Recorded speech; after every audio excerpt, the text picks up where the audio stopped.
성경 운동을 하겠습니다. 오늘 시간의 말씀은 사도행전 3장 1절에서 10절 말씀입니다.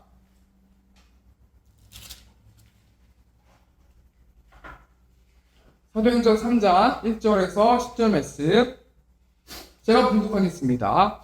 제9시 기도 시간에 베드로와 요한이 성전에 올라갈새 나면서 못 걷게 된 이를 사람들이 메고 오니 이는 성전에 들어가는 사람들에게 구걸하기 위하여 날마다 미문이라는 천정문에 드는 자라. 그가 베드로와 요한이 성전에 들어가려 함을 보고 구걸하거늘 베드로가 요한과 더불어 주목하여 이르되 우리를 보라 하니 그가 그들에게서 무엇을 얻을까 하여 알아보거늘 베드로가 이르되 은과 금은 내게 없거니와 내게 있는 이것을 내게 주노니 나는 예수 그리스도의 이름으로 일어나 걸으라 하고 오른손을 잡아 일으키니 발과 말목이 큰 힘을 얻고 뛰어서서 걸으며 그들과 함께 성전으로 들어가면서 걷기도 하고 뛰기도 하며 하나님을 찬송하니 모든 백성이 그 걷는 것과 하나님을 찬송함을 보고 그가 몰래 성전 미문에 앉아 구걸하던 사람인 줄 알고 그에게 일어난 일로 인하여 심히 놀랍게 여기며 놀라니라.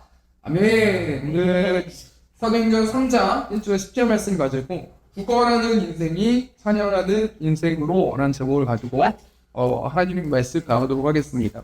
그럼 혹시 복권 사보셨는지 모르겠어요. 제가 국내를 산책하다 보면은 복권을 파는 그 장소가 굉장히 은근히 많이 있더라고요. 그러면서 가만 생각해보니까 사람들이 복권을 왜 그렇게 사는가 한번 내가 생각해보니까요. 한마디로 말하면 왜 복권 사겠습니까?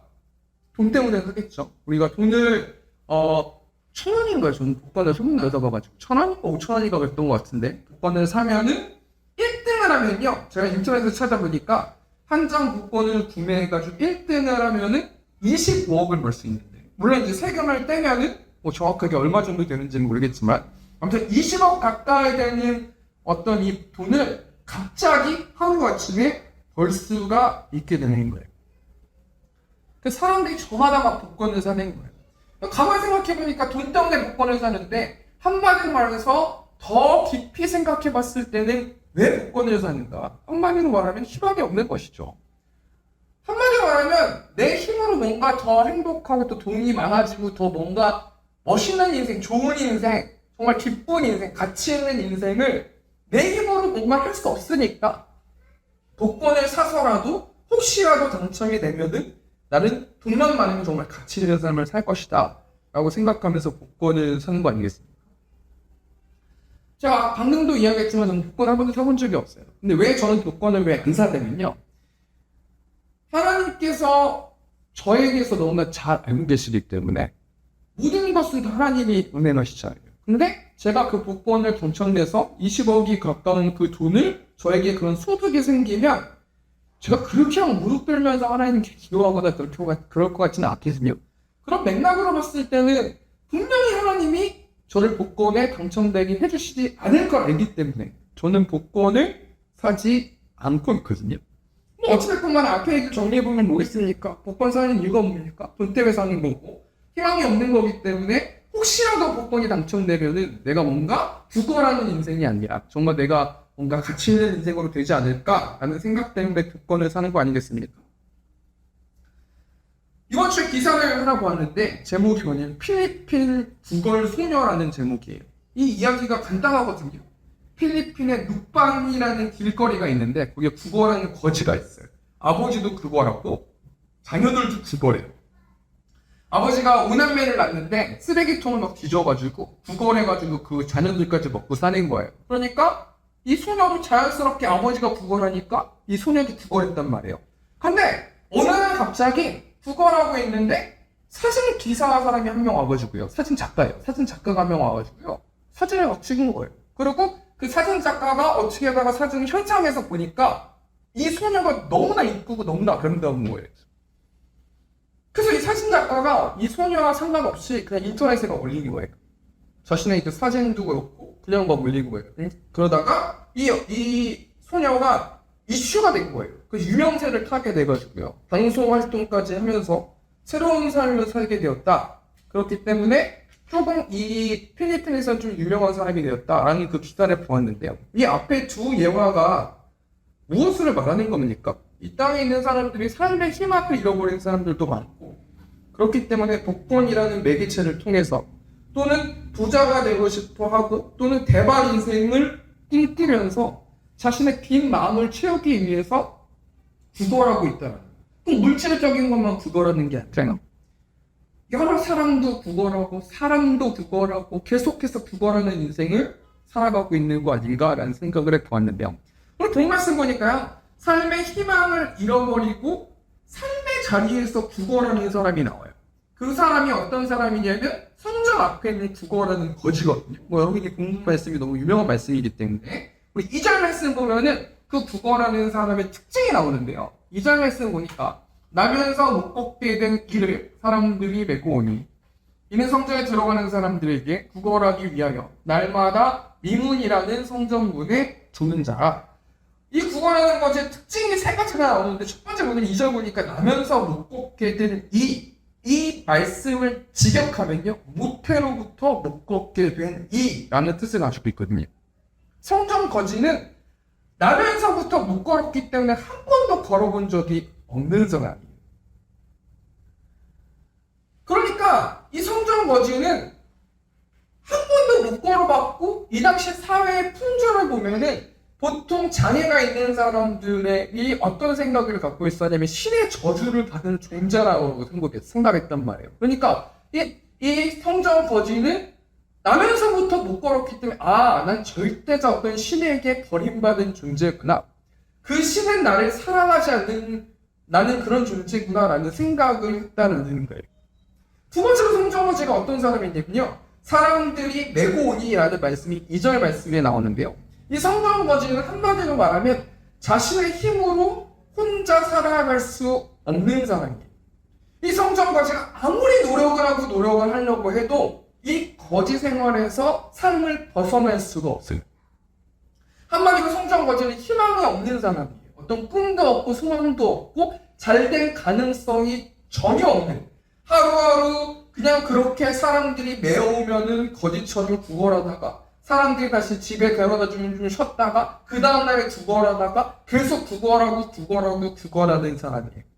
세 번째로 성전 거지가 어떤 사람인가? 2절 말씀 보니까 날마다 미문이라는 성전문에 드는 자라. 세 번째로 성전 거지는 미문에서 구걸하는 사람인데, 여러분 이 본문이 유명한 본문이기 때문에 미문이 어떤 문입니까? 아름다운 문이거든요.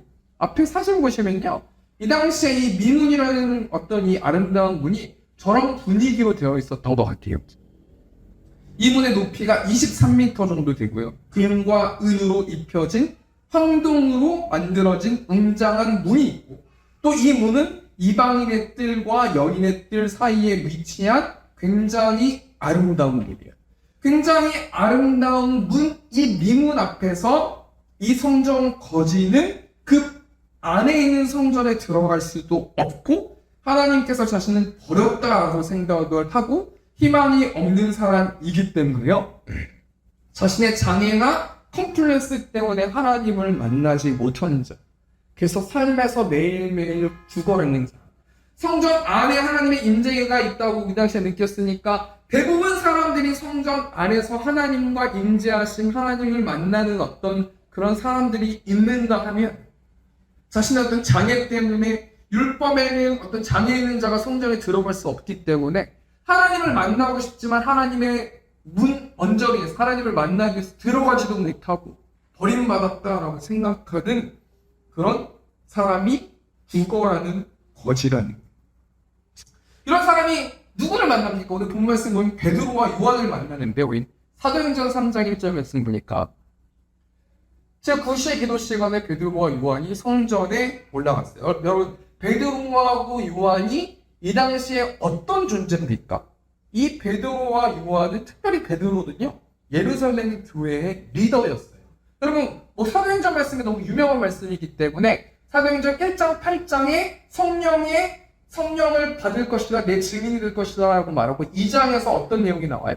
성령의 충만함을 받는 장면이 나와요. 그리고 그 뒤에 어떤 말씀이 나오냐면 베드로가 성령에 충만해서 설교했다가 3,000명이 예수님을 영접하게 되고요. 그 3,000명이 예루살렘 교회의 성도들이 되고 예루살렘 교회가 세워지는 거예요.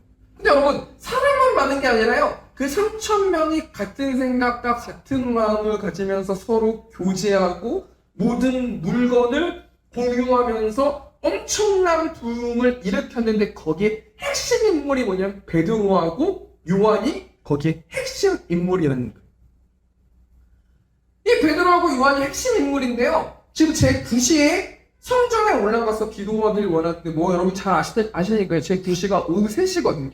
이 당시 유대인들은 하루에 3번 기도했는데 특별히 이 제 9시 기도 시간 오후 3시에 기도를 드릴 때는 하미드라는 번제와 같이 기도를 드렸어요. 그러니까 지금 베드로하고 요한이 굉장히 피곤한 상태란 말이에요. 기도도 해야죠. 또 설교도 해야죠. 목회도 해야죠. 성도가 3,000명이라니까요. 3,000명이 그곳 가운데서 물건을 공유하고 부흥을 일으키는 그 현장에 핵심 인물이 베드로하고 요한인데 그렇게 바쁜 와중에도 이 베드로하고 요한이 어떻게 합니까? 습관에 따라서 성전에 올라가서 기도하고 기도를 드리러 가는데 그때 성전 거지를 만나게 된다. 이런 상황 가운데 성전 거지가 베드로와 요한을 보게 되는데 3절 말씀 보니까요. 그가 베드로와 요한이 성전에 들어가려 함을 보고 하거늘. 그가 누굽니까? 성전 거지거든요. 근데 성전 거지가 누구를 봤어요? 베드로하고 요한을 본 다음에 어떤 생각을 했어요? 베드로하고 요한에게 열심히 구걸하면은 저 사람은 굉장히 유명한 사람이었으니까 저 사람은 굉장히 영적으로 뛰어난 사람이니까 저 사람이 설교했을 때 3,000명이 변화됐대. 여러 가지 소문을 들었고 3,000명을 목회하는 목회자를 만나는 거예요. 여러분 3,000명 목회자 만나기 쉽지 않아요. 3,000명 담임 목사한테 만나기 쉽지 않거든요. 예약해야 되고요. 비서도 있고요. 차량 운행하는 분들이 계시고요. 3,000명이 엄청나거든요. 근데 그런 상황에서 어떻게 하다 보니까 이 성전 거지가 베드로하고 요한을 만나게 됐단 말이에요. 굉장히 영향력이 있는 사람이란 말이에요. 그러니까 적어도 성전 거지는 베드로하고 요한은 분명히 내가 정말로 불쌍하게 구걸하면은 저 사람은 나에게 많은 돈을 줄 것이다 라는 생각을 했단 말이에요. 여러분 이 거지가 얼마나 그 예루살렘 교회에 소문을 참 들었겠습니까? 그러니까 3,000명이 헌금한데 서로 물건을 공유한데 헌금을 했대. 저 사람이 지도자래. 저 사람 돈 엄청 많겠다. 정말 여러 가지 소문인 것들을 들었을 거란 말이에요. 그래서 본능적으로 적극적으로 베드로와 요한에게 지금 성전 거지가 구걸하기 위해서 준비하고 있다는 거 아니겠습니까? 지금 성전 거지가요 무엇에 집중하고 있어요? 성전 거지는 한마디로 말해서 돈에 집중하고 있는 거예요. 성전 거지는 베드로에게 관심도 없고요. 요한에게 관심도 없죠. 오로지 베드로와 요한의 지갑에만 관심이 있는 거예요. 베드로가 생각했을 때는 자신은 신이 저주인 사람이고 그래서 자녀가 있고 희망도 없고 하나님 때문에 난 구걸하는 신세가 됐다. 그러니까 적어도 베드로와 요한이 나한테 뭔가 돈을 줘야 되지 않는가라는 어떤 여러 가지 생각 속에서의 여러 가지 생각들이 있을 거라는 거. 우리가 이 말씀 통해서 뭘 생각해야 됩니까? 어찌 보면 성전 거지처럼 하나님과 나와의 관계가 지금 현재 그런 모습은 아닌가? 하나님께 계속 구걸만 하고 있는 건 아닌가? 하나님에게 전혀 관심은 없고 하나님의 지갑에만 관심이 있고요. 하나님의 능력에만 관심이 있고요. 하나님이 주시는 은사에만 관심이 있고요. 온통 관심이 있는데 하나님 때문에 다 관심이 있는 거예요. 지금 성전 거지는요 베드로하고 요한에 대해서 알고 싶지도 않고요. 오로지 베드로와 요한의 지갑에만 집중하고 있는 상태랍니다. 여러분 성전 거지가 어떻게 됐습니까? 돈의 힘을 알기 때문이라는 거예요. 여러분 돈에 굉장한 힘이 있지 않습니까? 돈을 가진 사람과 돈을 갖지 못한 사람은 삶의 질도 다를 뿐더러 만나는 사람도 정해져요. 재력이 있는 사람들은 재력이 있는 사람들끼리, 중간 정도 사는 사람들은 중간 정도 사는 사람들끼리 다 그렇게 끼리끼리 살아가는 것 아니겠습니까? 잠언 23장 4절 말씀 보니까요. 부자 되기에 애쓰지 말고 내 사사로운 지혜를 버릴즉. 여러분, 이 말씀이 그냥 잠언 말씀이지만요. 20대나 30대들한테 이 말씀 들이내면서 하나님께서 크리스천들이 그렇게 살라고 했습니다라고 그렇게 말하면요. 청년들이나 저도 청년 사역을 해보니까 그러면 왜 교회 이렇게 따져요? 그럼 왜 교회에 있는 장로님들이 돈이 그렇게 많은데 힘이 왜 이렇게 씁니까? 왜 다 장로 못해서 난립니까? 이런 식으로 막 청년들이 얘기하거든요. 그럼 부자 되기에 애쓰지 말라고 말씀 나왔는데요. 많은 사람들이 부자 되기를 원해요. 그리고 부자인 사람들을 사람들이 더 좋아한단 말이에요. 그런데 성경에서는 잠언 23장 4절 말씀에 부자 되기에 애쓰지 말라는 거예요. 5절 말씀 보니까 내가 어찌 허무한 것에 주목하겠느냐. 정령이 재물은 스스로 날개를 내어 하늘을 나는 독수리처럼 날아 전이라. 허무한 것이라며. 돈이 없어서는 안 되지만 돈만 바라보고 있거나 돈만 생각하고 있거나 내 삶의 모든 것들이 돈에 초점이 맞춰져 있거나 계속해서 돈을 더 모으기를 원한다거나 돈 하는 것은 허무한 것에 주목하는 거다라는 거 아니겠습니까? 이 사실을 성경 거지가 몰랐을까? 물론 이 말씀을 못 들었을 거니까 몰랐을 수 있지만 지금 성전 거지는 돈에 묶여있는 거예요. 사람에겐 전혀 관심이 없는 거예요. 마태복음 6장 24절 말씀 보니까 한 사람이 두 주인을 섬기지 못할 것이니 혹 이를 미워하고 저를 사랑하거나 혹 이를 중히 여기고 저를 경히 여김이라. 너희가 하나님과 재물을 겸하여 섬기지 못하느니라. 그럼 이 말씀 굉장히 유명한 말씀 아닙니까? 이 말씀 통해서 저의 내면을 보니까요. 하나님도 섬기고 돈도 많고 솔직히 그렇게 살고 싶거든요. 근데 다시 한번 하나님께서 마태복음 6장 24절 말씀으로 상기시켜드리는 거예요. 목사라는 직함, 사역자라는 직함, 성도라는 직함은 하나님도 따라가고 돈도 벌고 세상적으로 행복하고 할 거 다 하고 기뻐하고 만족하고 자녀들도 막 승승장구하게 키우고 그럴 수 없다는 거예요.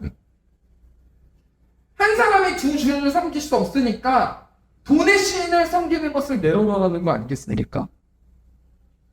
지금 아무것도 모르고 성전 거지는 베드로와 요한에게 관심도 없고 돈에 묶여서 돈 하면서 어떻게 하면 불쌍한 척 하면서 내가 저 베드로하고 요한에게 돈을 뜯어낼까? 어떻게 하면 저 사람들이 돈을 많이 나한테 줄까? 이 생각만 하고 있다는 거 아니겠습니까? 근데요, 오늘 본 말씀 보니까 그걸 말하는 성전 거지가 변화되는 장면이 나오는데 우리 서른장 3장 8절 말씀 그럴까요? 뛰어서서 걸으며 그들과 함께 성전으로 들어가면서 걷기도 하고 뛰기도 하며 하나님을 찬송하니. 여러분 뛰어서서 걸으며라는 뜻이요. 위로 솟구치듯이 벌떡 일어섰다라는 뜻을 가지고 있거든요. 지금요. 성전 거지는 완벽하게 변화된 삶을 살게 됐어요.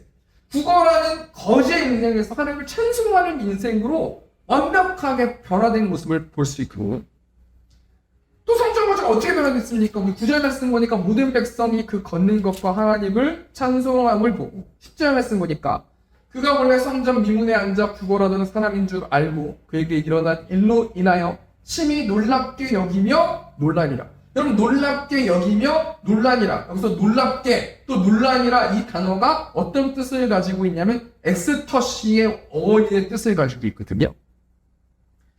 황홀한 완전 이성적으로 납득되지 않는 정말 극도의 흥분된 상태.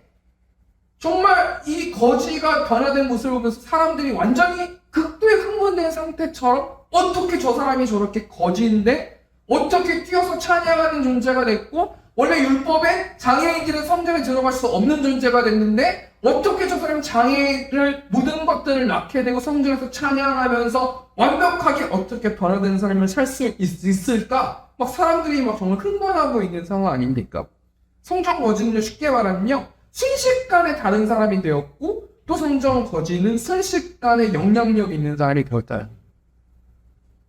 성전 거지는 돈에 묶여있는 인생, 절망에 묶여있는 인생, 자기 학대에 묶여있는 인생에서요. 완벽하게 벗어나서 새로운 인생으로 태어났다라는 말이겠습니다. 여러분 어떻게 성전 거지가 얘기될 수 있을까요? 한마디로 말하면 예수님을 영접했기 때문이거든요.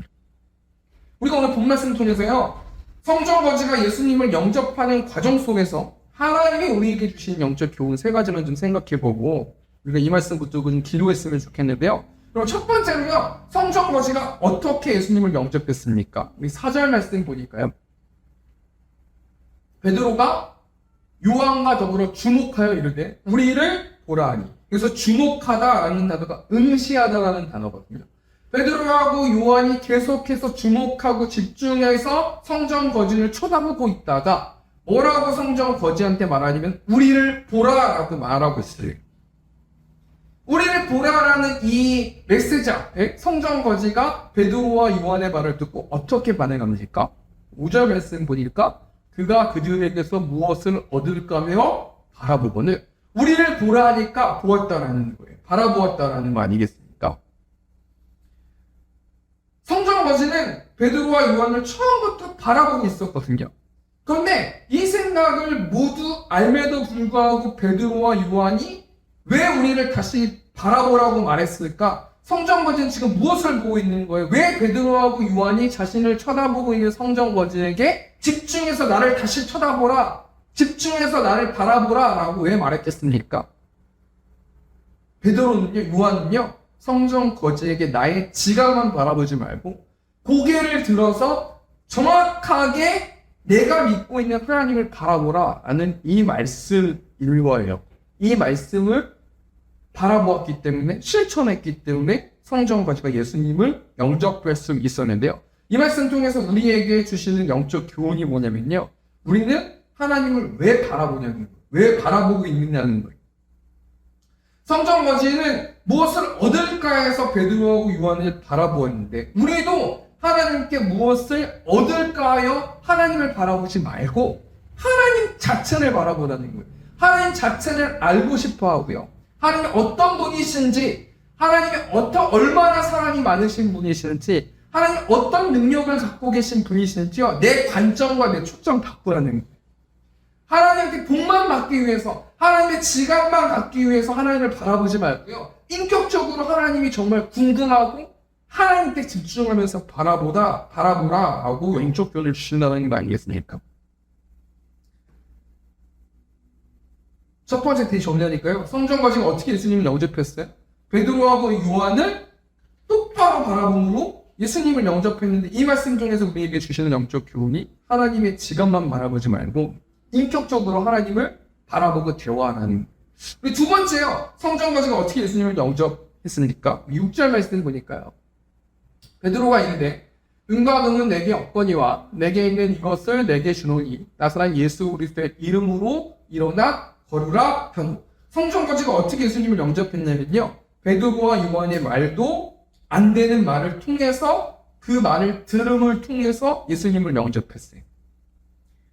이 말씀을 가만히 묵상해 보니까요. 지금 성전 거지는 정말 돈이 없거든요. 아무것도 없어요. 굶고 사는 인생이에요. 근데 베드로가요. 은과 금은 내게 없거니와 딱 여기까지만 잘라서 들으면요. 딱 여기까지만 성전 거지가 들었다고 생각했을 때 마음 너무 어렵지 않겠습니까? 지금 여러분 성전 거지가 누구보다도 베드로하고 이 예루살렘 교회가 확장되고 3,000명이나 되는 성도가 있다는 사실을 이 땅에 있는 사람들, 그 근처 사는 사람들 다 알고 있는데요. 내가 은과 금이 없다라고 말했다라는 것은 이 말을 가만히 생각해 보면요. 와, 있는 사람이 정말 더한다. 너무 지나치다. 이런 생각을 하지 않겠습니까? 그러면서 그럼에도 불구하고 베드로가 뭐라고 말하고 있냐면 내게 있는 것을 너한테 줄 건데 내게 있는 것은 뭐냐면 나사렛 예수 그리스도의 이름이 있기 때문에 너는 이 말씀을 듣고 일어나서 네가 처해 있는 상황에서 걸어가라 라고 말씀해 주신다는 거예요.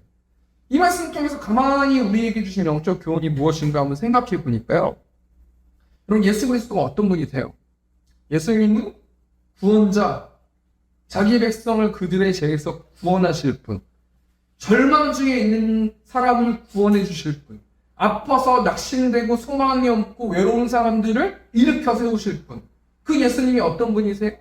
하나님이시지 않습니까? 여러분 베드로하고 요한은요, 너 성전 거지가 예수님만 만나면 그렇게 인생 살아가지 않을 것을 알기 때문에 은과 금을 주는 거는 한계가 있고 계속해서 평생 은과 금을 줄 수 없기 때문에 내가 예수 그리스도의 이름을 너에게 소개해 준다라고 말해주는 거 아니겠습니까? 제가 이 말씀 준비하면서 좀 생각이 되더라고요. 여러분, 교회가 누구를 전하는 공동체입니까? 예수 그리스도. 교회는 구제 사업하는 데가 아니에요. 교회는요, 아픈 사람을 도와주는 데가 아니고, 교회는 밥 사주는 데가 아니에요. 밥 주는 데가 아니에요. 교회는요, 예수님을 전하는 곳이고요. 그 예수님을 예배하는 곳이고요. 예수님을 찬양하는 곳이고, 예수님만 높임받길 원하는 사람들이 모인 공동체가 교회거든요. 그러면 교회 성도들이 무엇을 해야 됩니까? 예수님을 전해야 되는 것이죠. 제가 가만 생각해 보니까요, 내가 사역의 흐름을 지금 잘못 가고 있구나라는 생각을 했어요. 제가 뭐 며칠 해가지고요, 오늘 청년 한 분이 오시는 걸로 되어 있는데, 제가 저번 토요일날 신방을 해가지고요, 주일날 오신대요, 미국에서요. 근데 그 전에 예배가 너무 태어나서 한 번도 예배를 들어보시지 않았대요. 할아버지가 스님이시고, 불교 문화권에서만 살다가 여차차 해가지고 이제 교회에 대해서 와보고 싶다고 해가지고, 근데 제가 뭐라고 소개했고, 제가 말하는 뉘앙스를 가만 생각해보니까, 나 지금 잘못 생각하고 있구나. 예수님의 능력을 인정하지 않고 있구나라는 생각이 들더라고요. 제가 그 청년한테 뭐라고 말했냐면, 1부 예배보다는 2부 예배로 오세요. 3명 예배보다는 2부 예배로 오세요. 그러니까 앞에 여기서 보시더니 금요 예배도 있나요? 네, 금요 예배도 있어요. 근데 금요 예배는 기도의 초점에 맞추는 예배이기 때문에 2부 예배로 오세요. 제가 한번 생각해 보니까요. 왜 2부 예배로 오라고 했을까요? 2부 예배는 건반도 있고 성도도 있고 사람들도 많고 같이 뜨겁게 예배하고 우리 예배들보다 2부 예배가 제일 뜨겁다라고 제가 생각했나 보죠. 이 말씀을 준비하면서요. 내가 생각을 잘못하고 했구나. 그 사람이 원하고 그 사람을 살릴 수 있고 그 사람을 처져 있는 사람을 세울 수 있는 것은 오직 예수 그리스도의 이름밖에 없고 예수 그리스도의 말씀밖에 없는데 내가 자신감 없게 그 예수 그리스도의 능력을 인정하지 않고 은근히 이렇게 돌려가지고 얘기하고 있구나. 정말 회개가 많이 되더라고요. 여러분 좋은 예배 퀄리티 없는 예배가 어디 있습니까? 여러분 누구 한 사람을 데리고 오기 위해서 그 사람과 대화도 해야 되고 식사도 해야 되고 여러 가지 것들도 해야 되지만요. 어찌 보면 내가 복음을 정확하게 얘기하지 못하는 거 겁나서 얘기하지 못하는 거 아니에요? 그런 경우는 있거든요. 물론 사람마다 복음을 전달하는 어떤 다 통로와 성향이 다 다를 수 있지만 결국에 성경에서 말하고 있는 것, 결국에 사도행전이 말하고 있는 것은 뭐냐면 성도는 그 사람을 예수님께 소개하는 거지 어떤 세상적인 어떤 시스템이나 어떤 이런 걸 가지고 그 사람이 변화되거나 그런 건 아니구나 라는 생각을 제가 해보았어요. 두 번째 되게 정리하니까요. 성경아지가 어떻게 예수님을 영접했습니까? 베드로와 요한이 예수님의 이름을 소개했다는 거예요. 여러분 베드로하고 요한이 얼마든지 은금 주면서 돈 주면서 그렇게 할 수 있어요. 그런데 지금 베드로하고 요한은 성령 충만한 상태 아니겠습니까? 성령 충만해서 그 사람을 먼저 도와주는 게 아니라요. 그 사람이 자립할 수 있고 정말 베드로하고 요한이 그토록 원하는 것은 뭐냐면 그 사람이 예수 그리스도를 아는 것, 영접하는 것을 원했다라는. 그래서요, 은과 금을 안 주고요. 다른 의지할 거를 의지하지 못하게 하고요. 바로 적극적으로 예수 그리스도의 이름을 전했다는 것입니다. 이 말씀 통해서 뭘 생각해 봐야 돼요? 우리 세움교회가 무엇을 전해야 됩니까? 예수 그리스도. 무엇을 예배해야 됩니까? 예수 그리스도. 누구를 찬양해야 됩니까? 예수 그리스도를 찬양해야 된다는. 세 번째로 성전거지는 어떻게 예수님을 영접합니까? 7절 말씀 보니까요. 오른손을 잡아 일으키니 발과 발목이 곧 힘을 얻고. 성전거지가 어떻게 예수님을 영접했냐면요. 베드로와 요한의 말도 안 되는 그 말에 액션하고 반응하고 행동하고 의지를 담았기 때문에 예수님을 영접했어요. 우리가 이 말씀 중에서 하나님께서 우리에게 주신 영적 교훈이 뭡니까? 예수 그리스도를 마음으로 믿는 사람. 예수 그리스도의 이름이 선포되는 사람, 예수 그리스도의 이름을 선포하는 사람, 또 그 이름을 믿는 사람에게는요, 뭐가 찾아와요? 기적이 찾아옵니다. 우리가 기적을 제안하는 거 아닐까라는 생각을 해봐. 그러면 똑같이 예수 그리스도의 이름을 저도 전하고 여기 있는 베드로와 요한도 전하는데요. 베드로와 요한이 예수 그리스도의 이름을 전하니까요. 성령 충만해 주니까요. 40년 가까이 한 번도 걸어보지 못한 사람이 걷게 됐다. 이 말씀 통해서 우리에게 주신 영적 교훈이 뭐냐면요. 예수 그리스도의 이름의 그 키를 통해서 그 키를 가지고 있는 사람은 못 여는 것이 없다는 거예요. 우리가 그것을 인정하고 있고 예배하고 있지만요. 실질적으로 우리가 우리 앞에 있는 영혼들 앞에서는 자신감이 없어요. 그 자신감이 없다라는 건 내가 그 하나님의 능력을 믿지 못한다는 거더라고요. 저도 그 청년한테 이야기하면서 너무 이 설교 준비하면서 저 무강실에 너무 민망해가지고 막 여기 막 긁었거든요, 제가. 내가 말로만 떠들어대면서 예수 그리스도의 이름을 믿는다. 그 힘의 능력이 있다라고 말하지만 난 실제로 그것을 믿지 않고 있구나. 나는 그 십자가의 그 피에 물을 붓고 있구나. 물타기를 하고 있구나. 그래서 내가 뭘 할 수 있을까라는 생각을 해보았단 말이에요. 빌립보서 2장 10절 말씀 보니까요. 하늘에 있는 자들과 땅에 있는 자들과 땅 아래에 있는 자들로 모든 무릎을 예수의 이름에 꿇게 하시고 11절 말씀 보니까 모든 입으로 예수 그리스도를 주라 시인하여 하나님 아버지께 영광을 돌리게 하셨느냐. 여러분 이 말씀 통해서 오로지 사도 바울이 이야기하는 건 예수 그리스도예요. 예수 그리스도의 이름, 예수 그리스도의 권세, 예수 그리스도의 힘이 이 땅 가운데 처져 있는 자들을 모두 일으킬 어떤 그런 것들이 없다라는 거 아니겠습니까? 세 번째 정리해드릴까요? 성경 거지가 어떻게 예수님을 영접합니까? 예수님의 이름을 믿고 반응했기 때문에 예수님을 영접했어요. 이 말씀 통해서 우리에게 주신 영접 교훈이 뭐냐면요. 예수님의 이름으로 세상에 안 열리는 것이 없다는 거예요. 우리가 이 시간 가운데 뭘 놓고 기도해야 돼요? 이 명제 앞에 예수 그리스도의 이름으로 못 들을 것이 없구나. 마약하는 자가 예수 그리스도를 영접함을 통해서 마약을 끊게 되고요. 알코올 중독자가 예수님을 영접하면서 내 모든 주권을 내려놓고 예수님의 이름을 믿으니까 알코올 중독자가 병을 치료되고요. 그뿐 아니라요. 수많은 사람들, 수많은 위인들이요. 쓰레기같이 살다가 예수님을 영접함을 통해서 변화되는 사람들이 얼마나 많이 있습니까? 말씀을 정리하겠습니다. 이 땅을 살아가는 사람들은 그들의 마음이 굽먹는 사람들이 많이 있어요. 그래서 뭐예요? 구걸한단 말이에요. 하나님을 찾아야 되는데, 하나님을 믿어야 되는데, 하나님을 의지해야 되는데 그러기 쉽지가 않은 거예요. 그러니까 사람들에게 구걸하고요. 그러니까 취미생활을 구걸하고, 그러니까 사랑을 구걸하고요. 사람들을 구걸하고요. 중독되고요. 그렇게 막 살아가고 있다는 거예요. 오늘 본 말씀에 나온 성경 거지도요. 자신의 힘으로 할 수 있는 것들이 아무것도 없어요. 구걸만 하면서 살아가고 있었어요. 그런데 성경 거지가 베드로와 요한의 만남을 통해서 완벽하게 변화되는 인생을 살아내는 한마디로 말하면 예수님을 영접했기 때문에 성경 거지는 베드로와 요한을 바라봄으로 베드로와 요한의 말 예수 그리스도의 이름을 들음으로 그 말을 듣고 믿음으로 반응했기 때문에 성경 거지는 예수님을 영접하게 됐다는 이 시간 통해서 뭘로 구비됐으면 좋겠습니까? 예수의 이름으로 라는 찬양. 예수의 이름으로 나는 일어서리라. 주가 주신 능력으로 나는 일어서리라. 원수가 나를 향해하도 쓰러지지 않으니 주가 주신 능력으로 일어서리라. 제가 이번 주에 청년면을 성격 공부하면서 기도 제목을 물어봤어요. 그 청년이 드럼 치는 청년이어가지고요. 기도 제목 뭐야? 그랬더니 저 이번에 수련회 사역이 벌써 3개 정도 잡혔는데 드럼 치는 사역이 잡혔는데 제가 저를 부인하고 좀 이렇게 정말 사역에 집중하기 위해서 좀 목사님 기도해 주세요 이렇게 얘기하더라고요. 저 같더라고요. 저도 그렇게 사역을 놓고 기도를 부탁하니까요. 그래서 제가 그 청년한테 뭐라고 질문했냐면 정말 그렇게 기도해줘. 정말 그렇게 하고 싶어.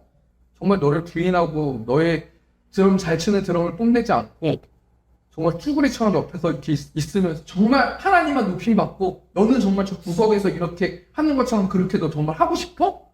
그렇게 물어봤거든요. 아니 그냥 기도 제목 나누니까 말로만 그런 거 말고 진짜 그렇게 하고 싶어?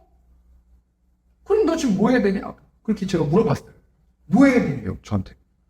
그럼 너 지금 내가 저번에 말했던 그 친구 전도하고 싶다고 그런 얘기를 해가지고 제가 뭐라 그랬냐면 너 그렇게 정말 하나님의 높임 받으면서 드럼에 사용되고 싶으면 너 그럼 그 친구한테 찾아가가지고 복음 전해봐. 너 예수님 믿으라고 해봐. 그 순종하잖아? 그 순종하면은 너 정말 최고의 예배, 최고의 수련회, 최고의 드럼을 칠 수 있어. 라고 제가 이야기했거든요. 말로만 그렇게 기도해달라 하면서 정작 하지 않고 정작 너를 찬양하기 위해서 더 어떤 드럼을 뽐내기 위해서 막 여러 가지 것들을 더 연습하지 않아? 그런 얘기를 하면서 제가 저도 모르게 제 입으로 그런 얘기하면서 그 주인공이 저라는 사실을 느꼈어요. 그럼 정말 예수의 이름으로 일어서고 싶습니까? 그럼 뭐 해야 됩니까? 나의 마음을 내려놔야 돼요. 의지를 담고 누구를 통해서 들려주는 그 어떤 메시지에 즉각적으로 순종하면요, 예수의 이름으로 일어날 수 있어요. 우리의 문제의 원인은 뭐냐면요, 감정에만 취해 있는 거고요, 순종하지 않는 게 우리의, 저와 여러분들의 문제가 아닐까, 우리가 오늘 좀 생각해보면 돼요. 우리 시간 예수의 이름으로 우리 시간 찬양하겠습니다. 예수의 이름으로 나는 일어서리라. 주가 주신 능력으로 나는 일어서리라. 원수가 날 향해 와도 쓰러지지 않으리. 주가 주신 능력으로 주가 주신 능력으로 주가 주신 능력으로 일어서리. 우리 한 가지만 놓고 좀 하나님과 정말 이 시간 가운데 정말 진하게 하나님께 개별적으로 좀 기도하면서 나갔으면 좋겠는데요. 제가 그렇게 청년한테 질문했더니 그렇게 한다고 못해요. 그래서 제가요, 너무 그게 그 마음이 너무 되게 멋있어 보이고, 아, 하나님, 정말 그 청년처럼 저도 매일매일 삶 가운데서 하나님이 나에게 주신 말씀에 순종하고, 예수님처럼 예수님이 시키는 그것들을 함을 통해서, 순종함을 통해서 하나님도 기뻐하고 저도 기뻐하는 인생 살아갈 수 있도록 인도해 달라고 제가 오면서 기도를 했는데요. 우리 지금 한 가지만 놓고 개인 기도하고 또 공적 기도로 나갔으면 좋겠는데요. 하나님, 내가 예수님의 능력의 힘을 가지고 일어서기를 원하고, 나를 통하여서 하나님 모든 내 이웃들도 예수님의 이름으로 일어설 수 있도록 성전 거지처럼 완벽하게 내 삶이 변화되어서 다른 사람들도 놀라는 것처럼 하나님, 내 삶도 변화되어서 나를 통하여서 예수 그리스도의 이름만 높임 받아지는 저와 저의 이웃들 될 수 있도록 인도해 달라고 그 시간 주님의 주 통성으로 기도하시다가 우리 음악 틀어드리면 돌아가는 시간 갖도록 하겠습니다. 우리 시간 주님의 주고 통성으로 기도하겠습니다. 주여, 내가 불쌍하신 하나님,